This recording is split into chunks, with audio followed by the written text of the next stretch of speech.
Class 12 को start हुए काफी दिन हो चुके हैं, तुमने अभी तक कुछ नहीं पढ़ा है और सच में तुम कमबैक करना चाहते हो आज से और अभी से, तो ये वीडियो तुम्हारे लिए होने वाला है। बिकॉज तुम्हें पूरे यूट्यूब पर इससे बेटर कोई वीडियो नहीं मिलने वाला। तो अगले 4 महीने के अंदर कैसे तुम्हें अपना सिलेबस को कंप्लीट करना है और किस तरह से तुम्हें अपने फिजिक्स, केमिस्ट्री, बायोलॉजी और मैथ्स के अंदर 100 आउट ऑफ 100 स्कोर करना है, कंप्लीट रोड मैप बताऊंगा। बस बने रहो मेरे साथ।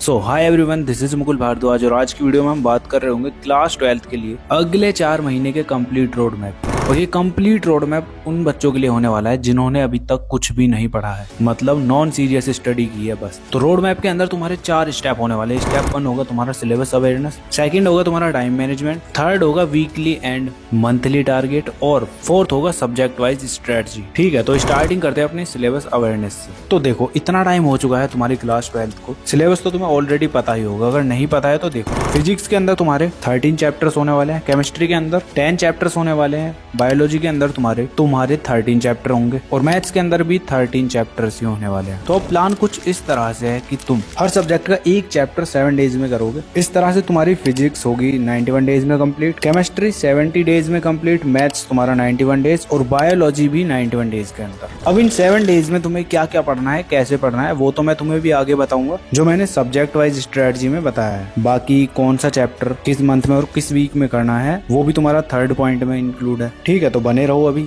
उससे पहले ये 3 मस्ट डू थिंग्स तुम्हें करनी ही करनी है। सबसे पहले तुम्हें एनसीईआरटी को गलती से भी स्किप नहीं करना है, साथ में तुम्हारे नोट्स होने ही चाहिए, मतलब तुम्हें खुद ही बनाने हैं वो। और थर्ड, क्वेश्चन प्रैक्टिस के लिए कोई क्वेश्चन बैंक होना चाहिए जिसके अंदर तुम्हारे कॉम्पिटेंसी बेस्ड क्वेश्चंस और पीवाईक्यूज हो। और ये सब तुम्हें एक ही क्वेश्चन बैंक के अंदर मिल जाएगा, जो कि है पीडब्ल्यू का ये कॉन्सेप्ट बैंक। अब मैंने यही क्यों सजेस्ट किया और इसके तुम्हें बेनिफिट्स बताता हूँ क्या क्या है इसके अंदर। चलो, तो ये तुम्हारा इंग्लिश, फिजिक्स, केमिस्ट्री, बायोलॉजी और मैथ्स चारों सब्जेक्ट के लिए अवेलेबल है। अब स्पेशल इसलिए है क्योंकि इसके अंदर तुम्हें CBSE 2025 past year and sample question paper मिलने वाले हैं। उसके साथ साथ चैप्टर वाइज कॉन्सेप्ट मैप, जो कि रिवीजन के लिए बहुत ज्यादा इंपॉर्टेंट है, और उसके साथ साथ एनसीईआरटी एंड एग्जाम्पलर वाले क्वेश्चंस भी तुम्हें इसके अंदर मिलने वाले हैं। तो देख लो कितना कुछ मिल रहा है, और अभी तो बहुत कुछ है। साथ में देखो, तुम्हें इसके hand picked and high yield past 10 years questions मिल रहे होंगे, और साथ में मॉक टेस्ट तुम्हारे लेटेस्ट पैटर्न पर मिलने वाले हैं। और भी बहुत कुछ है, तुम खुद बाय करके देख लेना। कहाँ से बाय करनी है लिंक मैं डिस्क्रिप्शन में दे दूंगा और पिन कमेंट में दे दूंगा, कर लेना। और तुम डायरेक्ट पीडब्ल्यू स्टोर से बाय करते हो तो मेरा ये कूपन कोड LRN150 यूज कर लेना, तुम्हें कुछ % का डिस्काउंट मिल जाएगा। तो बस ये 3 मस्ट डू थिंग्स तुम्हें करनी ही करनी है पक्का। ठीक है, अब इसके बाद तुम्हारा सेकंड स्टेप आता है टाइम मैनेजमेंट। अब इसके अंदर यार तुम अपने तीनों मेन सब्जेक्ट को 90 मिनट्स, 90 मिनट्स एंड 90 मिनट्स पढ़ सकते हो, जिससे कि तुम्हारा टोटल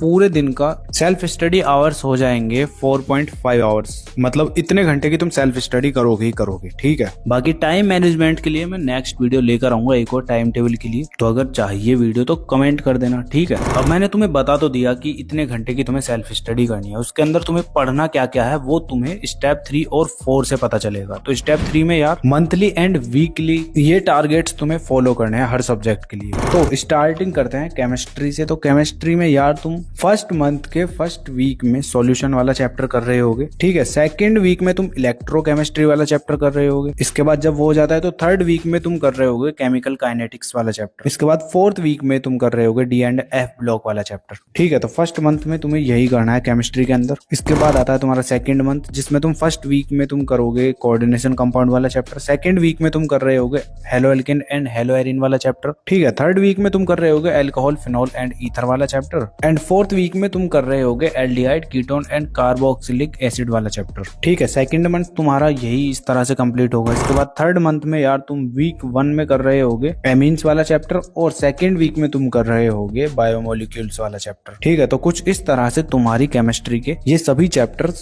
3 मंथ्स के अंदर कंप्लीट हो रहे हैं। अब देखो, जैसे मैंने तुम्हें हर मंथ में 4 वीक बताए हैं ना, उसमें तुम्हारे 3 दिन फिर भी बच जाते हैं। तो उन 3 दिन में तुम अच्छे से उन चैप्टर्स का रिवीजन करो जो तुमने उस मंथ में पढ़े हैं। ठीक है, ऐसे ही अब तुम्हारी फिजिक्स की बात कर लेते हैं। तो फिजिक्स के अंदर यार तुम्हारा फर्स्ट मंथ के फर्स्ट वीक में तुम इलेक्ट्रोस्टैटिक वाला चैप्टर करोगे, सेकंड वीक में तुम कर रहे होगे कैपेसिटेंस वाला चैप्टर, थर्ड वीक में तुम कर रहे होगे करंट इलेक्ट्रिसिटी वाला चैप्टर, और फोर्थ 4th वीक में तुम कर रहे होगे मूविंग चार्ज एंड मैग्नेटिज्म वाला चैप्टर। ठीक है, जब वो हो जाता है तो उसके बाद तुम्हारा स्टार्ट होता है सेकंड मंथ। तो सेकंड मंथ के फर्स्ट वीक में तुम कर रहे होगे मैग्नेटिज्म एंड मैटर वाला चैप्टर। सेकंड वीक में तुम कर रहे होगे इलेक्ट्रोमैग्नेटिक इंडक्शन वाला चैप्टर। थर्ड वीक में तुम कर रहे होगे अल्टरनेटिव करंट वाला चैप्टर एंड फोर्थ वीक में तुम कर रहे होगे इलेक्ट्रोमैग्नेटिक वेव्स वाला चैप्टर। ठीक है, सेकंड मंथ में भी तुम्हारा यही हो रहा होगा। अब थर्ड मंथ के फर्स्ट वीक में तुम रे ऑप्टिक्स वाला चैप्टर करोगे। सेकंड वीक में तुम कर रहे होगे वेव ऑप्टिक्स वाला चैप्टर। थर्ड वीक में तुम कर रहे होगे dual nature of matter and radiation. ठीक है, और फोर्थ वीक में तुम कर रहे होगे एटम्स एंड न्यूक्लियाई वाला चैप्टर। थर्ड मंथ के अंदर तुम्हें यही 4 चैप्टर्स करने हैं। अब बचता है तुम्हारा लास्ट चैप्टर जो कि तुम कर रहे होगे फोर्थ मंथ के फर्स्ट वीक में, जिसका नेम है इलेक्ट्रॉनिक डिवाइस। ठीक है, ये तुम्हारे फिजिक्स के इस तरह से कुछ चैप्टर्स हो रहे होंगे। अब तुम्हारा आता है नेक्स्ट सब्जेक्ट मैथ्स। अगर तुम्हारे पास मैथ्स नहीं है तो तुम इस पार्ट को स्किप कर सकते हो, बायोलॉजी वाले पार्ट पर चले जाओ। तो अब मैथ्स के अंदर यार तुम फर्स्ट मंथ के फर्स्ट वीक में रिलेशन एंड फंक्शन वाला चैप्टर करोगे। सेकंड वीक में तुम कर रहे होगे इनवर्स ट्रिग्नोमेट्री वाला चैप्टर। थर्ड वीक में तुम कर रहे होगे मैट्रिक्स एंड डिटर्मिनेंट्स वाला चैप्टर एंड फोर्थ वीक में तुम कर रहे होगे कंटिन्यूटी एंड डिफरेंशिएबिलिटी वाला चैप्टर। जब ये सारे चैप्टर तुम्हारे फर्स्ट मंथ में कंप्लीट हो जाते हैं तो सेकंड मंथ के अंदर तुम फर्स्ट वीक में कर रहे होगे एप्लीकेशन ऑफ डेरिवेटिव वाला चैप्टर। सेकंड वीक में तुम कर रहे होगे डेफिनेट इंटीग्रल्स और थर्ड वीक में तुम कर रहे होगे इंडेफिनेट इंटीग्रेशन करके पूरा चैप्टर करोगे। और फोर्थ वीक में तुम कर रहे होगे एप्लीकेशन ऑफ इंटीग्रल्स। ठीक है, जब ये हो जाता है तो तुम्हारा सेकंड मंथ भी कंप्लीट हो गया। इसके बाद आता है तुम्हारा थर्ड मंथ, जिसके अंदर तुम फर्स्ट वीक में कर रहे होगे डिफरेंशियल इक्वेशन। सेकंड वीक में तुम कर रहे होगे वेक्टर अलजेब्रा। थर्ड वीक में तुम कर रहे होगे 3D जियोमेट्री और फोर्थ वीक में लीनियर प्रोग्रामिंग। ठीक है, इसके बाद तुम्हारा एक चैप्टर बच जाता है जो कि है प्रोबेबिलिटी। वो तुम कर रहे होगे मंथ 4 में, उसके फर्स्ट वीक में। ठीक है, तो मैथ्स का भी तुम्हारा कुछ यही प्लान होने वाला है। इस तरह से तुम चैप्टर्स को कर रहे होगे। ठीक है, अब तुम्हारा बचता है बायोलॉजी, जिसके तुम फर्स्ट मंथ के फर्स्ट वीक में sexual reproduction in flowering plants वाला चैप्टर कर रहे होगे। सेकंड वीक में तुम कर रहे होगे ह्यूमन रिप्रोडक्शन। थर्ड वीक में तुम कर रहे होगे रिप्रोडक्टिव हेल्थ। फोर्थ वीक में तुम कर रहे होगे प्रिंसिपल ऑफ इनहेरेंस एंड वेरिएशन। ठीक है, तो फर्स्ट मंथ के अंदर तुम्हें यही करना है। इसके बाद सेकंड मंथ के फर्स्ट वीक में तुम मोलिकुलर बेसिस इनहेरेंस और सेकंड वीक में तुम एवोल्यूशन और थर्ड वीक में human health and disease. Fourth week में तुम माइक्रोब्स इन ह्यूमन वेलफेयर वाला चैप्टर कर रहे होगे। ठीक है, तो इस तरह से तुम्हारा सेकंड मंथ में ये चैप्टर होंगे। अब इसके बाद तुम्हारे थर्ड मंथ के फर्स्ट वीक में तुम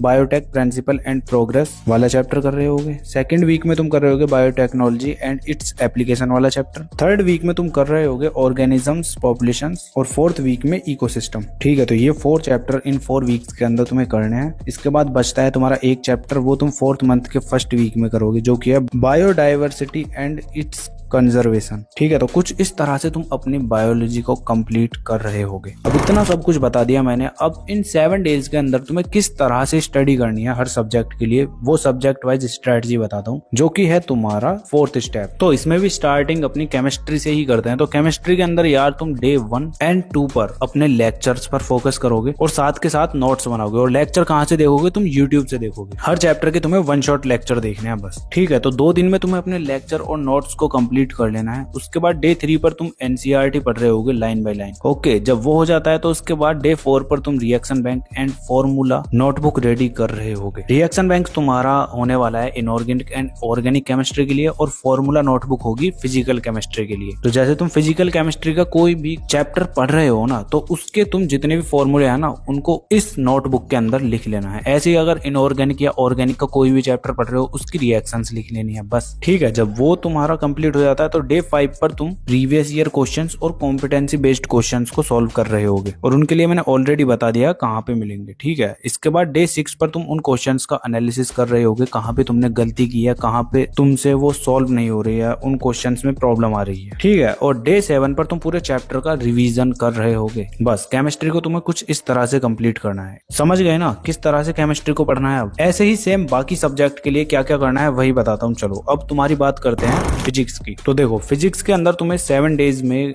डे 1 2 एंड 3 पर लेक्चर्स अटेंड करने हैं और साथ के साथ नोट्स बनाने हैं, ठीक है। और डे 4 पर तुम एनसीईआरटी रीडिंग कर रहे होगे। उसके बाद डे 5 पर तुम फॉर्मूला नोटबुक बनाओगे, जिसके अंदर तुमने जो भी पूरा चैप्टर पढ़ा है ना उसके सारे फॉर्मूले उस नोटबुक के अंदर लिख दोगे। और इस तरह से तुम्हारा डे 5 कंप्लीट हो जाएगा। और डे 6 पर तुम same previous year questions and competency based questions को सॉल्व कर रहे होगे, ठीक है। जब वो हो जाता है तो डे 7 पर तुम्हारा सेम रिवीजन डे होगा, पूरे चैप्टर का रिवीजन करो, ठीक है। तो फिजिक्स के लिए तुम्हें बस यही करना है। अब तुम्हारा नेक्स्ट सब्जेक्ट आता है मैथमेटिक्स। तो इसके अंदर यार तुम डे 1, 2 पर लेक्चर अटेंड करोगे और नोट्स बनाओगे। अब इसके अंदर तुम्हें डिटेल नोट्स नहीं बनाने हैं, बस क्या करोगे फॉर्मूला नोटबुक ही बनाते रहो। जिस भी चैप्टर को पढ़ रहे हो उसके सारे फॉर्मूले लिख दो एक ही पेज पर। तो जैसे ही तुम्हारा लेक्चर और नोट्स कंप्लीट हो जाते हैं उसके बाद तुम डे 3 पर एनसीईआरटी सॉल्व करोगे। मतलब एनसीईआरटी के अंदर जितने भी तुम्हारे एग्जाम्पल्स हैं और एक्सरसाइज वाले क्वेश्चन है ना उनको सॉल्व करोगे। सेम तुम्हें डे 4 एंड 5 पर करना है। और हाँ, ध्यान रखना इन एक्सरसाइज और एग्जाम्पल्स में कुछ क्वेश्चंस बार बार होते हैं, मतलब सेम से होते हैं, तो उनको मत करना। जो तुम्हें लगते हैं ना